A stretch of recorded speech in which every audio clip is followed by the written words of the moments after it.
Well, how you guys doing this afternoon? I'm not, I'm not bleeding from any holes, so I must be doing okay. Heard Mr. DiMaggio couldn't make it. So He's indisposed.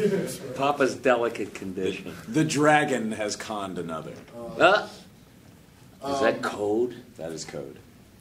Okay, so now the show's back on the air. What show? Futurama. Oh, that show. Yes, Futurama is back on the air. Yes, it's back on the air after. I thought we were being code word vagues. It's like spoiler alert. We don't want to say what show, but this show, but some show. So how did you guys feel when you found out that it was announced it was coming back on? I bought a house. Very small house for my dolls. No. I mean, we had been doing the DVD movie, so for us, it wasn't like we had really gone away for that long. But it was definitely great to know that we'd be able to get a chance to do more. Yeah, I think, pretty much everybody came back, most of the writers, just about all of them, and the cast is back, and, I really don't see where the show missed anything. If anything, in my book, it's getting better and better, and we're finding out some more things. They're pairing up people who weren't usually paired up, which makes for a good thing. Although I think at this point, there is no one in the cast left for Amy to sleep with. Herself? I think, yeah. Oh, that's just right. They could clone her. Better call And Matt. have her sleep with herself. Better call Matt. So what has changed with the characters? How have they evolved? From the time We found out a little more about them, like when the professor got with Hermes and that pairing there. Well, and the Zoidbergs passed. Zoidbergs has that aired passed yet? with the professor. Has that aired yet? We didn't say what his past was. I know. I'm saying It's a spoiler warning. No, it's a teaser.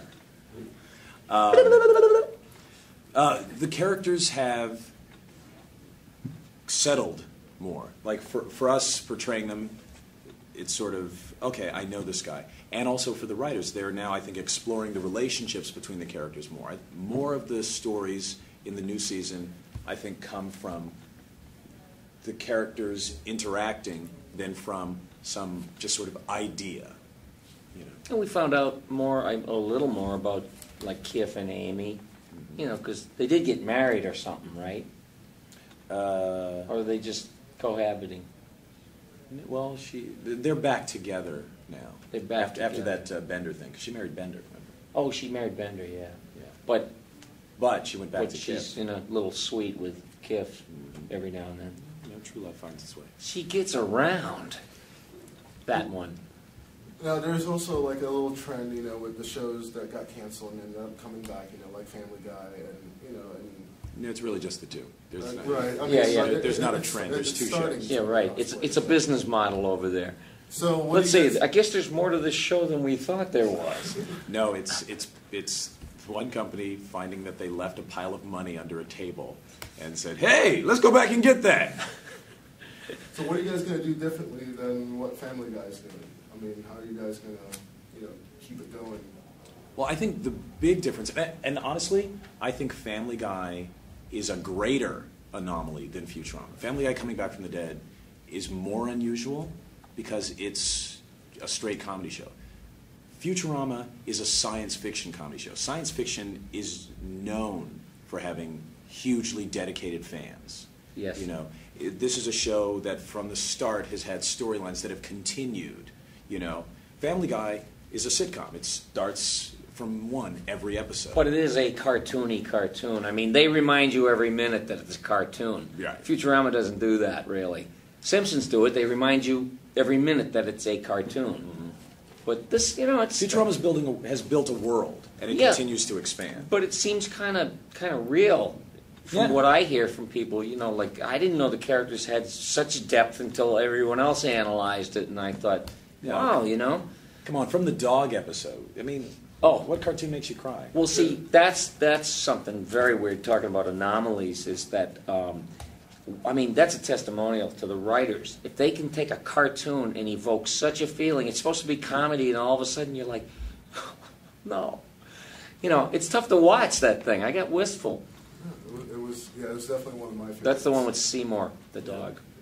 Mm-hmm. So what do you think made? What do you think? Why do you think it took so long for people to kind of really catch on to the show? It was this. What night is it on? Let's preempt for sports? No. Okay. The audience will never find us now. That's what it was. The show lacked promotional support in the initial run. And 7 o'clock Sunday is not the best slot for a cutting-edge science fiction comedy animated series. That's what took so long. So you guys getting that support now with Comedy Central? Yes. Yes. Oh, and I also want to mention the Cartoon Network treated the show very lovingly. That's true.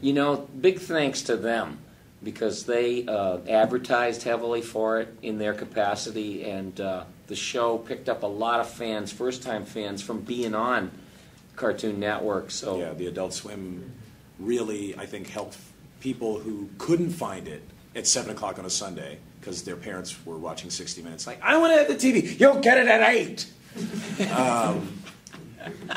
People who couldn't see it then found it on Adult Swim. And that, I really agree with you, Billy. That expanded the audience because those were also the people who would buy the DVDs.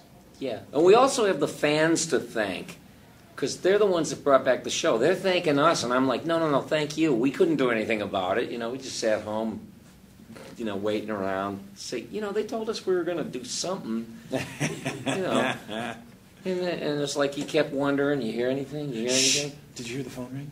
Yeah, right. No, I thought...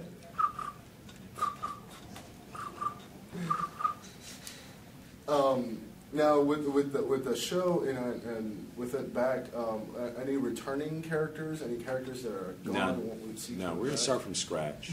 No. I mean, there are a lot of planets. Why should Planet Express just be on Earth? Why should it just be about Fry? No, yes. All of the characters. Would you say all of them? No, not yet. Not everybody. Well, there was one of the DVD movies the that knife had robot. everybody. Who was the crazy knife robot there? Oh. Dave Herman. Roberto! Yeah, Roberto has come back. Like, hey man, you ever been in prison before?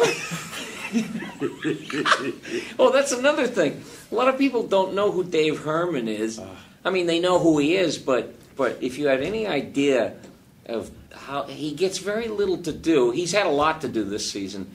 But a lot of times he plays Scruffy the janitor, and he just kind of comes in, says something, and walks out because that's his character. But he gets assigned certain roles, and it never fails. If he even has one line, here comes Dave, and his line's up, and he says it, and it's just it'll molecularly disassemble you with laughter because he has a knack for that. Yeah, Dave Herman can make anything funny without seeming like he's trying to make you funny. He just makes a choice that you're like, what? Yeah. And you're like, Roberto was a genius. It was like, talk about psychotic. I mean, yeah, it just reminds me of every classic, like, who was the guy? Richard Widmark, Tommy Udo. He rolled it all into one. Very, very brilliant. Yeah. Oh, and will you, for once and for all, remind people, Phil doesn't want to do this, so he probably does, but I just say, you got to tell people how many voices you do in the show. You were talking about all the different characters. We all do, I looked on IMDb, somebody had listed all of our additional voice characters. Yeah. I mean, it's just... And you've got a huge list. No, we all do. We have these fantastically long... I mean, you do Smitty, right? The cop. Yeah. I do the robot preacher, Bubblegum Tate. There's hundreds, literally. Yeah, over the years, we've all added on. Most of them will be back.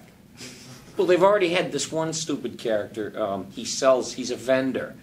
And wherever they are, or whatever they're doing, he's there selling something. Like, horse baggage! Get your horse baggage here! And it was supposed to be Phil Rizzuto, the baseball player. And he's just this guy that's always selling. What was he selling? He was in another capacity. Oh, yeah. I forget, but it's always the same thing. It's like, you're probably way too young to remember the Jack Benny show, but everywhere Jack Benny went, the same characters kept popping up in his life. Like, he would say, I'll talk to the usher and see if we can get some good seats. Oh, usher, Yes. You know, it was that guy who used to do that. Can you tell us where our seats are? Right behind you, isn't everybody's? You know, and where you again, you know, he would just show up and wherever Jack Benny went. That show reminds me of that too. There was always like, what are you doing here? Right. Well, your Judge Whitey shows up. Maurice's bum character. Yep. I can't remember the guy's name. See, this is the problem. Yeah, the peripheral. We don't get a chance to watch the show as much as we record it. And like stop, freeze frame. Who's that? So anytime you feel like pitching in and helping us, you know, feel free, Twinkle Toes. Any new characters that we should be expecting? Yes. Yes. Who? Do you remember any? Oh God! Stay tuned. Yes. There's. Please stay. We go to a planet that is like one of the British Isles. I can say no more. Okay. So there's like a king involved. No, there's no king. Oh. There's guys in skirts though. Okay. Well, this is process of elimination. Spoiler. So, what are your favorite characters that you guys have done over the years? Just don't ever ask anybody that again. That's a tough one for most people because. Do you have any children? Which one is your favorite? Yeah, there you go. I have a knife to the throat of one of them. Which one? Which one? Which one? All right, so I guess I couldn't ask which one was the toughest character. That you can ask. Okay. Which one's the toughest? The toughest. You have a singing, dancing, screaming guy? You know what was? That would be tough. You know what it is? They're not tough for me because I don't know how to do anything else. That's all I ever did. Really was like, you know, I came from radio, and you had to be whatever they were looking for that day's. You know, if you're going to make fun of the news or you're going to make fun of a celebritard, you know, it's like you had to kind of learn that voice or find an essence of them that people could hang on to. So it was like there was nobody else except for myself. And Started more and more, and the more you do it, you settle into it, and you become more familiar with it. And he started becoming a better actor. And it was hard to like, okay, no, I got to flatten it out, because Bubblegum Tate, then began to sound like this, as opposed to Bubblegum Tate sounding like this. You know, it became hard to keep it lame. Do you guys do a lot of improv in your? Our writers came from Harvard. yeah, They have PhDs. Oh, well. There's very little we can come up with that's better than what they can come up with. true. But they are always open if someone gets an idea. Hey, shouldn't it be? Because I've heard you make make a connection somewhere. Right. Like, oh, wait a minute, maybe he could do it like this. It's like they're willing to listen to your own thoughts on it, but whatever they don't want, they leave it out. Oh, and a lot of times we in between takes will riff on something, or they'll hear Billy do a voice, and they're like, oh, that's great, and it'll wind up in a script later. Okay, well, we have to wrap it up. So, two things. If you could you do Professor Farnsworth this would be his voicemail box. His voicemail? Professor Farnsworth is the character in Futurama with the glasses. Is he real old? Yeah. Does he fart dust? Yes. Like a mummy? He looks like airplane food without his clothes on. You know, he looks like the diseased piece of chicken with skin wrapped around it. He's naked way too much. Welcome to United Airlines. Professor Farnsworth's voicemail. Yes. Hello, this is Professor Hubert J. Farnsworth, and you know far too much about me for me to continue. Beep. And if you could do Hermes telling the student why their financial aid is not going to work out. I have gone over your paperwork. It appears that you are not qualified to be disqualified from paying your fees. So unless you want to fill out these 17 forms, I'm afraid you are not going to be able to attend. Now, the last thing here, if you could, we would snap a photo of you holding up our newspaper. So our student publication. Print is dead, man. I don't know what you're... We guys still fight the good fight. Nobody wants to read a newspaper anymore. What's your website? Oh, there it is. The last thing I ever read was One Fish, Two Fish. Wait a minute. We're not getting this. Okay. Okay. We're not being kidnapped, are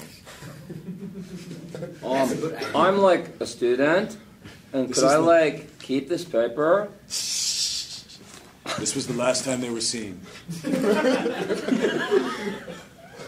Well, thank you so much. Thanks. Thank for your you. time. Thank you, Sebastian. Thank you. Thank you very much. Wow.